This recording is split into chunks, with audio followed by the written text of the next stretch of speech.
what is the impact when in a few years from now, not so long away, China becomes maybe the dominant economy in the world, maybe not the dominant political force Yes. because of the autocracy issue, but the dominant economy.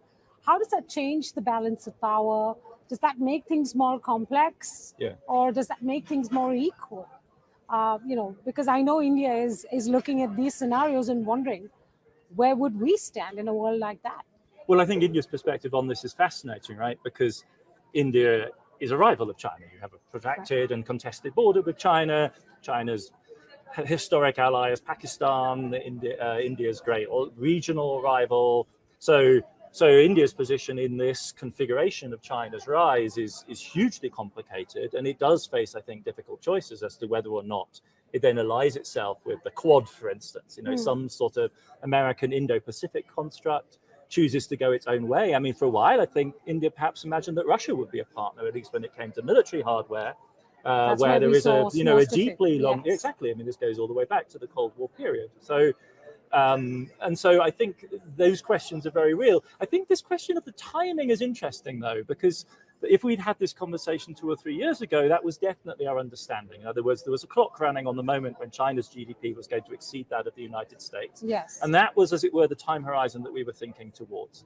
I think it has to be said that given the economic shocks that China has suffered in the last couple of years and the serious impasse it faces right now on the real estate market, huge accumulations of debt in the private sector, in the China's private sector, the problem and the impasse over the no COVID policy, predictions of China's imminent overtaking of the United States seem less relevant than simply weighing and coming to terms with China's existing weight in the world. You see what I mean? Rather than, as it were, deferring this conversation to the point when and having everything overshadowed by this totally symbolic moment when China's GDP exceeds that of the United States, the fact of the matter is that China's existing level of development, its existing presence in tech, its dominance in raw material and energy markets already make it a key force in the world. We're already at a point of multipolarity. Yes.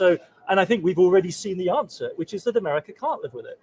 America is patently unable and unwilling to accept that reconfiguration of the global structure. And the way you see that is not so much in trade diplomacy, but in the tech wars. I mean, in 2020, the United States declared economic war on China in the form of the outright surgical strike on Huawei. And Huawei is not just a cell phone manufacturer. It was the 4th largest private investor in R&D in the whole world. Right. And America's entire state machine was mobilized to surgically eliminate that company. America has basically announced that it sees a limit, an absolute limit, prospectively, starting now already, on China's technological development. And it does not want China to progress rapidly into very high levels of sophistication in AI. It does not want China to be a global player in communications. But things don't always go the way America wants it to. They absolutely don't. But the question, of course, is what price will China pay for overcoming that hostility and that resistance?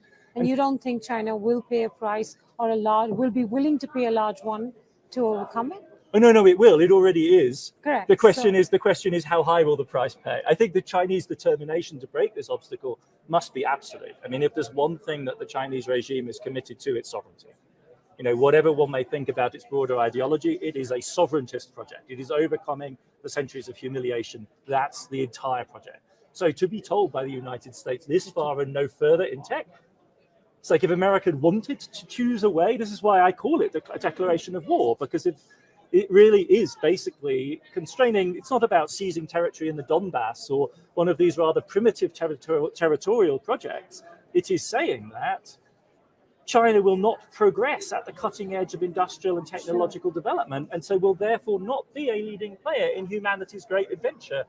And that cannot be acceptable to Beijing. So we'll have America reclaiming its rightful place in the world. Well, pretending to. I say that tongue firmly in cheek. We'll have maybe a defeated Russia. Yes. We'll have a... Already defeated. Russia's already defeated. Russia. Well, yes. It hasn't accepted its defeat, but to all intents and purposes, it suffered a crushing defeat. And taking its place, maybe, if I was to try and fit things back in the grid that we're all familiar with, will be China? Taking Russia's place, that is. in a bipolar world? Is that how you see it play out? But yes, but no, in the No? sense that Okay. no, because China, with all due respect to the Soviet Union, China is 1/6 of humanity. China and India are in a special category of world historic development. The Soviet Union was the Tsarist empire, a multi-ethnic, multinational empire of European proportions, but a land version, analogous, say, to the Ottoman Empire at its fullest extent, supercharged by Soviet and Stalinist economic development. And that was a mighty thing, capable of competing with the United States in the high tech and in military hardware, but still essentially that, a relatively small group of people in a very large amount of land that is the legacy of Tsarist imperialism in the 19th century, the most rapidly expanding empire, right? So in a sense, they are the continuation, as Churchill understood it, of the great game between the British Empire and the Tsarist empire.